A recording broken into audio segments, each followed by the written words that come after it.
Welcome back, everybody. As you probably guessed from the title of today's video, we are going over, I believe this is part 4 in the AR-15 Buyer's Guide series video.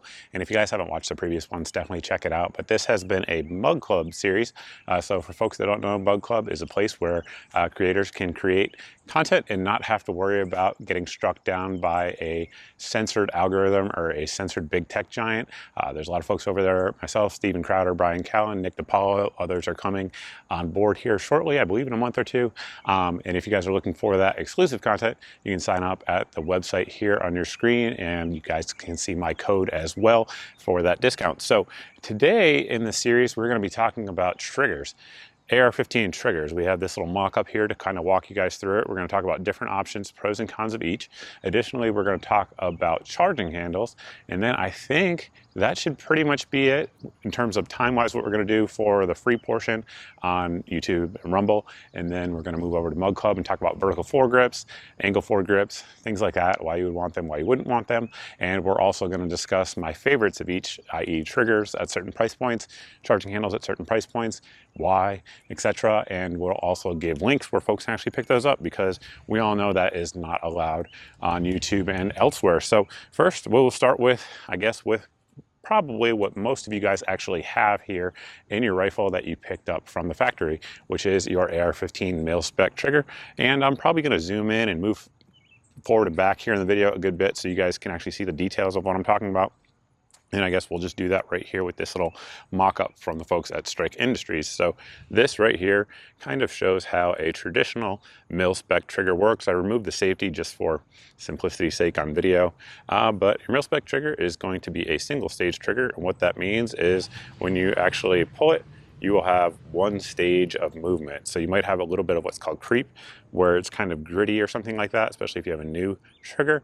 But basically you're gonna pull until you get a break right there, and basically it's just one pull that will give you the break, and then of course after the round fires it will reset and go back. So that is what a mil-spec trigger looks like, and typically on a mil-spec trigger you're going to break somewhere in the 5 to 7 pound range, sometimes down to 4.5. It just kind of depends on the hammer springs that they're using. Typically also can just depend rather on your sear engagement surface, how smooth it is, and those sorts of things. Sorry about the quick jump cut, but we had to let a helicopter go by that was right overhead and super, super loud.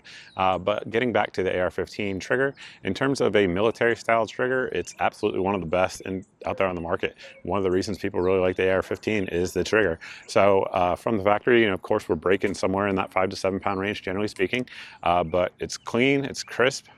Generally speaking, there's some grit there and creep, as you guys can see. And the reset, tactile and audible. Now, when you compare this to a lot of the other military style rifles out there on the market, like the HK-G3, the FAMAS, the Tavor, the AK, the AUG, it's probably the best trigger for a military style rifle out there. That said, are there ways to improve it? Are there ways to make it better? There absolutely are. So you have, of course, single stage versus two stage. And what that means is, like we talked about with this one here, it's a single stage trigger. Basically, you get to your wall right off the jump, pull, and it breaks. Two stage obviously has a little bit of take up and then the wall. But before we get into that and kind of walk through all the different specifics of the trigger, I do want to thank the sponsor of today's video, and that is Core Essentials. And today we're talking about their duty belt here. So basically it's two different belts. I actually have two of these. I have one that's assembled and one that says it comes from the factory, and I wanted to show the one that comes from the factory to kind of give you guys an idea of how it works. So basically it is an inner belt and an outer belt. This is your inner belt. This is your outer belt. It is 1.75 inches, has all of these different MOLLE connection points along the way. So that way you can attach your holsters, your mag pouches, your med kits, whatever, all around the outside of the belt. And as it comes, it is a one size fits most, I think up to 48-inch waist, and then you fit it, and they actually give you the fitting instruments to do it yourself. And they use their Core buckle, which is totally different than like a Cobra style buckle. This one here has like little micro adjustments, and you basically has these teeth right here. You clamp it down once you get it set, and then after that, this piece right here is how you work and adjust the belt, take it on or off. Super durable system. These things are rated up to 500 pounds in terms of strength. I'm not saying you could rig up to a helicopter with one of these and get pulled out by it, but you probably could. Check your insurance policy. But that is the Core Essentials belt. check out the code here on your screen for 10% off. And of course, there will be a link here on your screen to pick one up. Thanks to Core for sponsoring the video. Let's get into those triggers. I suppose before we jump into the single stage versus two stage debate, we should talk about types of triggers. So this right here is, again, our mil spec trigger. This is your traditional, has a hammer, has a sear, has a trigger, has a disconnector, all separate. They also make what are called cassette style triggers. So what do I mean by cassette style trigger? Well, basically it will have the entire hammer enclosed in a housing. The CMC triggers is probably the most famous of this, but there's plenty of other brands out there.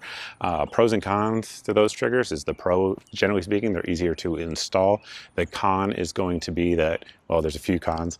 Number one, they need anti-walk pins to function. So instead of having these two pins that just slide in on your traditional style trigger, you actually have to screw your anti-walk pins in. And the reason for that is with the cassette style triggers, if you don't have those, your pins will walk out on the side, which can cause all kinds of issues from malfunctions to hammer follow to simulated full auto fire, all kinds of things you don't want. You want your pins to stay in place, and the cassette style triggers do require, almost all do require those anti-walk pins. Additionally, a lot of cassette style triggers will have a reduced power hammer spring. And what that can cause is light primer strikes. Not all of them, but probably 5 years ago, if I was to make this video, I would say the majority. In 2023, that's not really the case. A lot of them have realized the error of their ways, and nowadays they're going with full power hammer springs, but it is something to look out for. Generally speaking, you don't want to reduce your hammer spring weight, and the reason for that is you want to ignite your primers, right? So if we're talking 223 and 556, generally speaking, will have harder primers. That's particularly true if you're using like NATO spec, like European SS-109 type ammo. That stuff is known for having hard primers, and you want that full power hammer spring to ignite them. Some of your cassette style triggers will have a problem with that. Again, particularly the older ones. The newer ones are kind of getting better about it. And speaking of old versus new, if I was to make this video 5 years ago, being as a lot of my friends, a lot of my personal friends are firearms trainers. And so I hear a lot of feedback from them in terms of what works and what doesn't. And like 5 years ago, they were all saying cassette style triggers are pretty common in terms of having failures to function correctly. Nowadays, that has absolutely gone down dramatically. But in general, speaking in broad general terms, the traditional style trigger with your separate hammer, disconnector, all that are going to be just kind of more good to go, if you will, for adverse conditions. But again, there's pros and cons to each, and there are brands that absolutely don't have that issue. And again, we'll get into all that over on Mug Club. So let's get into the actual single stage versus the two stage. So this right here is a Hyperfire trigger on this Stag Arms rifle. And basically it's a single stage trigger. So let's walk you through it here. So this one is a relatively lightweight trigger, and I'm kind of trying to get in the background so you guys can see that being clear. And we're just going to pull, and that's a real light trigger, very light break, and the reset. Very short, very tactile, very audible. And in terms of talking about triggers and brakes and things like that, when you talk about weight, so most of you, like we talked about, the mil spec triggers are going to be 5 to 7 pounds. Most of your match triggers are going to be anywhere from 2 up to about 4.5 pounds, and it really just kind of varies on that. On this particular one here, which is kind of Hyperfire's race gun trigger, I guess we'd say, it's breaking right at, ooh, if I can pick that up, I don't know if you guys can see that, if it'll focus, but it's breaking right at 3.5 pounds. Now they also make an RBT trigger, which I believe I actually have out here, which is also a match trigger, single stage trigger, but that one breaks closer to 4.5 pounds. So it doesn't mean that a later trigger is better per se, it just means they're different. This here is our Geissele SSAE trigger, which, spoiler alert, if you guys are new to the channel here, and you haven't watched a lot of my videos, it's my favorite match trigger for AR-15s, for precision type work, not so much for speed and other things, which we'll get into here in the video. But again, this one is the Geissele SSAE, which is a 2-stage trigger, one of the most popular 2-stage triggers out there on the market. And what I mean by that is, you guys see that first stage? That is the first stage of a 2-stage trigger, whereas the single stage trigger that you guys just saw didn't have that at all. And what that allows you to do is to prep the trigger and then kind of confirm where your sights are, and then push through the final wall right there. So it gives you a little bit more input, I guess you could say, or more predictability with your trigger, and then you reset right there. And basically, if you're working your reset, correctly, you're just going to go right back there and start your pull again, right to your wall, and brake. Now the SSAE brakes right around 2 pounds on that second stage and has about 2 to 2.5 pound first stage takeout. So the total weight on that trigger would be around 4 pounds, but when you're actually on your targets and you've confirmed where you want to be and you brake that trigger, it's right around 2 pounds. So a little bit light, but again, that is their enhanced precision trigger. One of the better ones out there on the market for sure. Now talking about the RBT, which I just saw. So this is a Stag Arms as well with that Hyperfire RBT trigger in there. So without me saying, you guys should be able to tell what kind of trigger this is. Single stage. Reset. And it's a little bit longer reset, as you guys saw, not quite as short as the Hyperfire we talked about in the beginning. It's also less money, has a little bit heavier brake, and some guys like that for safety. Some people out there think that a 2 pound trigger isn't safe on a duty gun. That is a topic for another day. One thing I will say in terms of like legality, should you have to use your gun, if you've modified it in any way, a lawyer absolutely can use it and probably will to try to, bury you in the ground, because that's what attorneys do. That said, if you have a reputable trigger that was either installed by you, which was very simple process, or by a competent gunsmith, like a company like Geissele, for example, right? Geissele is probably the #1 company in triggers, I would say, AR triggers. And we have one of those that's proven to be super durable, super reliable, not a liability in any way.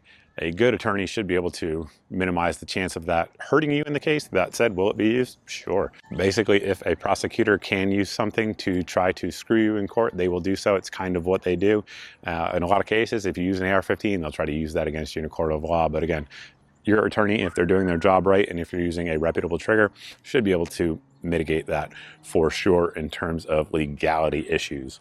The next thing I want to talk about when it comes to triggers is coating. The most common that you're going to see out there is going to be nickel boron or nickel Teflon. Both of them in triggers specifically, not talking about bolt carrier groups, in triggers specifically, will serve essentially the same function. So this right here is the EPT trigger from Palmetto State Armory. And if you look at it, it looks fancy, but really what it is a mil-spec trigger, simply with that nickel boron coating on there. So you will see as we go in there, basically single stage mil-spec brake, right around 5 pounds, and the reset. It's basically exactly what you would expect from a mil-spec trigger, but with that nickel boron on there, it does smooth it out a little bit. So a lot of mil-spec triggers will have the grit that we talked about a little bit earlier. That coating will typically take a lot of that off. And then additionally, they also make, not just PSA, this is actually a Schmid Tool 105 trigger. But basically it looks the same from the outside. If you look at it, you can't really tell the difference, can you? But the pull is completely different. So we have, there we go. That's our uptake. So it tells us this is a 2-stage trigger. And then we hit the wall, and the brake right there is right around 2.5 pounds. Reset there, very strong, tactile, audible. A lot of companies use this trigger. Palmetto State Armory does, AR Precision does. There's several other companies that use it. Again, it's the Schmid Tool 1005. A lot of companies use it as the OEM trigger because it's just super, super proven, super durable. It's a good trigger all the way around. But the advantage, like I was saying, of that coating that you're paying for is simply the smoothness of the brake. That's really what you're going for. Now, again, a lot of triggers, Geissele, for example, the way that they'll mitigate that is to actually hand polish the surfaces, the contact surfaces of their triggers. So that's another way to do it. Is either one better or worse? No. Does the hand polishing probably cost more in terms of labor hours? Yes. So just know that will be reflected, generally speaking, in the price point. So do you want a single stage trigger, or do you want a 2-stage trigger in your AR-15? This will be argued until the end of time, but one thing I will tell you, just kind of my opinion on it, my take on it, the pros and cons of single stage triggers. If you are to look out at the competition space, which is a good place to look. A lot of professional shooters out there that literally make their living doing it, so these decisions are very important. One thing you'll find is, especially in competitions where targets are all within 200 yards, a lot of the shooters will be using single stage triggers. Honestly, one of the most popular is this particular Hyperfire trigger right here, because it is super fast. This is a race gun trigger if there ever was one. So basically, short, break, fast, clean, predictable, And what that enables you to do as a 3-gun shooter, for example, is to get on target and just break shots very, very quickly. Bang, bang, bang, bang, bang, sort of rhythmically, if you will. Not that a 2-stage trigger can't be shot quickly, because it absolutely can, but in terms of getting in a rhythm and getting your timing down to try to get your follow-up shots to break as soon as your sights are back on target, it's probably a little bit easier with a single stage. It's my opinion. Feel free to argue in the comment section. Now, if you are looking at competitions where folks are shooting gas guns like AR-15s, for example, out at distance, what you will see is definitely a higher percentage of folks who are choosing 2-stage triggers, and that would be me as well. That would be my personal preference, and the reason for that is exactly what we talked about earlier with the 2-stage triggers, is that it allows you to kind of confirm your sight picture. So you have that first stage take up there, and then we're looking through our optic, we're making sure everything's correct, the wind read is correct, the hold is correct, and then bam, you press through that final stage. So it allows you to prep the trigger, i.e. your first stage, and then that second stage to break.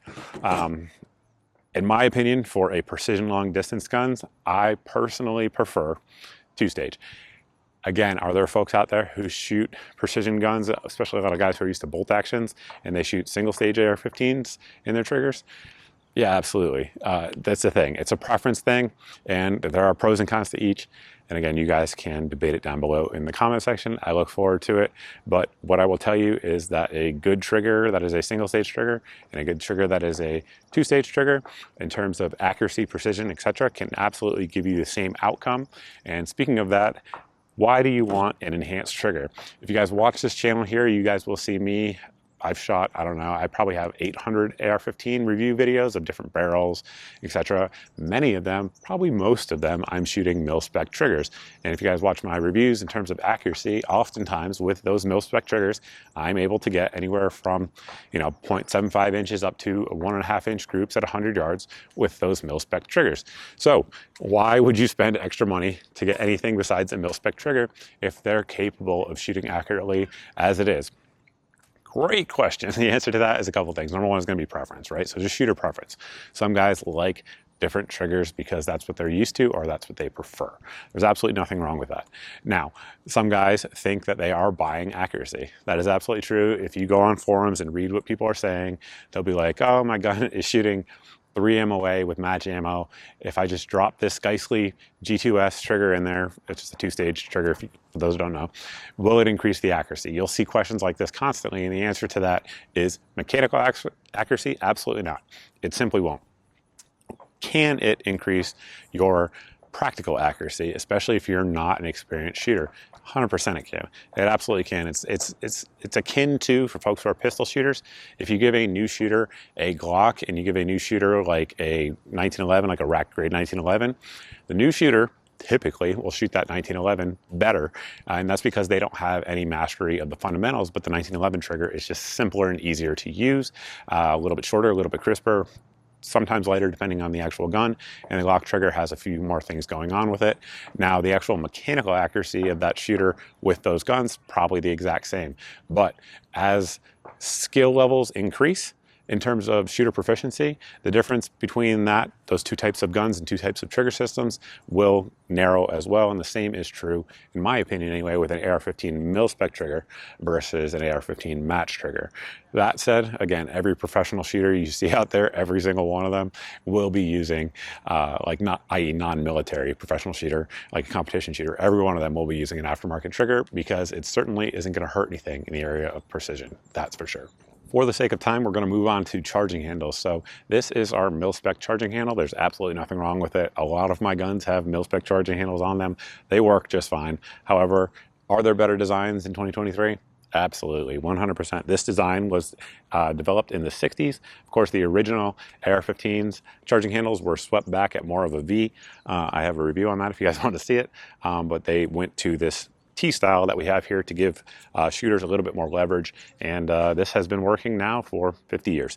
It is a very good design, but there are what we call enhanced and or ambidextrous charging handles out there on the market, and they definitely can do some good things for you. So this one here is pretty typical of what we see of the modern ones. This is the Aero Precision Breach charging handle, a very good charging handle, one I definitely recommend. This is their large version of it, I do believe. And one thing you'll see here is that it is ambidextrous. So how does a charging handle work? Let's actually talk about that before we get into why you would want to enhance it. So here is how it sits on your rifle. So it's going to sit like this. This lever right here is what actually causes it to move off of your upper receiver. If you guys can see that right there, that's where it is locked into place. And when you pull it back, that allows it to go rearward and like that. Now, many folks who are trained in the AR-15 in the military, in terms of like charging it or malfunction clearance and stuff like that, are taught to do this. Some folks, particularly folks who learn as civilians, typically are taught to come over the top like this and use 2 fingers. Both techniques work. Whatever suits you, it works for me. A lot of the left-handers, of course, will also use this technique because on your traditional mil-spec charging handle, this side is the only side that activates it. So one thing I want to point out there while we're up close and personal is right here, the area where the upper receiver meets that charging handle. You can see a huge gap in there. That gap will come into play if we're talking about suppressors and gas issues. So when you're firing a gun like this, if you have a silencer on there, or just really hot ammo for that matter, some of the gas that comes back through the recoil system will leak out of that top of port there, the rear entrance of the upper receiver and the charging handle. A lot of the enhanced charging handles try to mitigate that in several different ways. If you look here on this Aero Precision Breach one, what you'll see is it has this ridge that's moved forward slightly, and that's to allow less gas to escape into your face. Gas in your face is not fun for folks who have never had that experience. It's definitely it's suboptimal, especially when it gets in your eyes. It causes you to wince, not be able to see things, and when you're shooting at things, you want to be able to see things. So moving on to this enhanced charging handle, we have a rifle right here that has one mounted up on it, and you guys can see there how much different that area right here on the rear of the receiver looks, how much tighter that seal is. And then additionally, we should point out that this one is ambidextrous, so pulling that back will cause it to unlock. Side note, one thing we're going to talk about here is going to be how it interacts with the upper receiver. One thing to note, there are left-handed ARs. I have not talked about that in this series yet. The king of them for sure is this guy right here, Stag Arms. Left-handed ARs, just know they are an option. There are pros and cons to them. It's a video for another day, but it is something to consider. But with your enhanced charging handles, they're not all ambidextrous. So we will give you an example here, which is the Bravo Company one here. So this is the Bravo Company one. Bravo Company, kind of, for folks that don't know, is a company that is oriented towards providing the best gear for our warfighters. I don't know that Paul, the owner, would actually say that, but that's how I perceive it. And so because of what I was talking about earlier, most military folks are trained to grab the charging handle like this and run it. BCM, for that reason, probably makes these types of charging handles. They also make fully ambidextrous ones, just like this, in terms of having levers that both actuate it. But they also make a lot that only have that single side actuation. This is their Mod 3B, which just tells you the size of it. But as you can see, I'm not sure if you guys will see it with the scope, but I think you can. If my camera will focus. Same thing there, it has that ridge that's raised up there to get a tighter seal there with the upper receiver, and it has just the left side that is enhanced in terms of the actual lever to pull, in terms of the size of it, and can be actuated that way. So it does both the gas busting and the just larger surface area to get a hold of it. Now, why would you want a larger surface area? Well, one of the reasons is for malfunctions, for sure. Additionally, if you're using piston guns like SIG MCX, which really isn't an AR-15, but the HK416, sometimes you need to really yank on those ones a little bit harder. And for that, the enhanced surface area definitely helps out. This one here is the Radian Raptor SD. This one is purpose designed to help with mitigating gas and venting gas. Not just here on the rear, but it actually has some pieces on the inside of the charging handle that help with that as well. But once again, ambidextrous, and Radian Raptor is definitely one of the most popular ones on the market. In addition to just having more leverage on the enhanced ones, one of the reasons folks go with them is for kind of what you can see here on this rifle. This is a Magpul MBUS 2, probably the most common backup sight on the market. And if you mount it all the way to the rear, as most folks do, if it's in the down position, or another setup we'll show you here in a second, sometimes there's not a lot of room to get your hands on that charging handle with either a sight in the way, or our forward assist in the way, or a scope in the way. So in this example here, we have, of course, a 2 to 10 scope on there, and a lot of times you can't really come over and grab it all that easy because of this issue right here.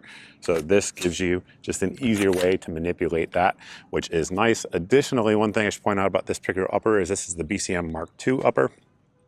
One of the reasons they went with this design to move the forward assist forward is exactly that. It just gives you more clearance when trying to run the charging handle. Additionally, the Mark II also has reinforced surface area over there, but if you look at like the Army's new rifle that they just adopted, it has this same system for the same reason. It just makes it easier to actuate that charging handle because it gets everything out of the way like it would be here on your standard AR-15 upper receiver. I just glanced over at my table of freedom here and realized I forgot to tell you we were talking about safeties today in the intro. So we're talking about safeties too before we close it out and go over to Mug Club and talk about vertical foregrips, answer some questions, talk about pricing. So safety on the AR-15, this is your mil-spec safety, one side only, flips all the way down 90 degrees to fire.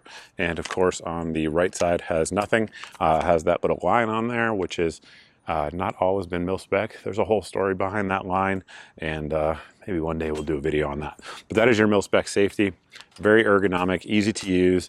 Additionally, easy to use for left-handed shooters. It's pretty simple, and there are enhanced ones. The first enhancement was this guy in terms of the military from Colt, and I believe this still is the mil-spec safety. So basically it's ambidextrous, has a long side and then a shorter side, and basically you can set it up on either side of the rifle, and what you want to do ideally is put the short side on your firing hand side. And what that looks like in practice is going to be something like this one here on this Stag Arms rifle. So basically we have not so much the longer one on this case, but the full size one on this side. And then over here on this side, we have the reduced scallop down portion one here. And the reason for that is exactly what you can see here. If we actually can get in there, when I work that safety, you guys will see that as my hand is in the ready position, it doesn't interfere with my actual grip. So that is why, same reason rather, why you'd want the short side on there if you're using a mil-spec one, so that way it doesn't actually bang into your hand, because it absolutely will bang into your hand. If not, I promise.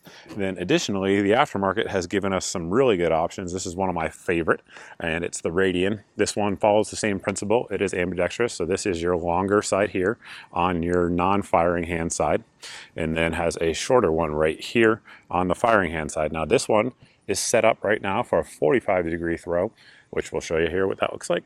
Looks like that. So this is safe, and this is fire. So it doesn't go all the way down. And one thing I use this type of safety for is to sort of use it as a gas pedal for your thumb. I don't know that it really actually helps performance in any way, but it's more consistent, which I like. I like consistency. So that 45-degree throw, you can actually put it right there, versus with a 90-degree throw, you kind of can't do that ergonomically. And of note there, with that short throw, on the right side of the pistol, you guys can see there, it's not interfering with my hand, whereas if it was full size, like it is here on this side of the pistol, it absolutely would.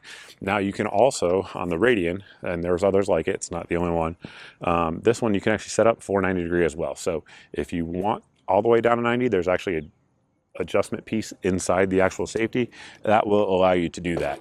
The other one, of course, is kind of what we already talked about here that I wanted to bring up, is going to be these ones here that Stag uses, and they're not the only ones to use them. Other companies use them as well, and essentially it's exactly what we just showed you. So it has a full purchase on your non-firing side, so that way it's very easy to get to. You're not going to miss it. Under stress, you're just going to engage it as you present the rifle out to the target, but additionally it allows you to manipulate it with your opposite side should you need to do so. And one thing I do, if you guys watch my videos, I know many of you here are new, hit the subscribe button. Anyway, if you guys watch my videos, you will often see me go to the fire position like this and come off like this. I don't know that it's better in any way, but one thing it does is it doesn't force you to adjust your grip. So a lot of times, many people, depending on the actual pistol grip on your gun, a lot of people can't reach it with their thumb without coming off a little bit, like my wife can't. She has to do that.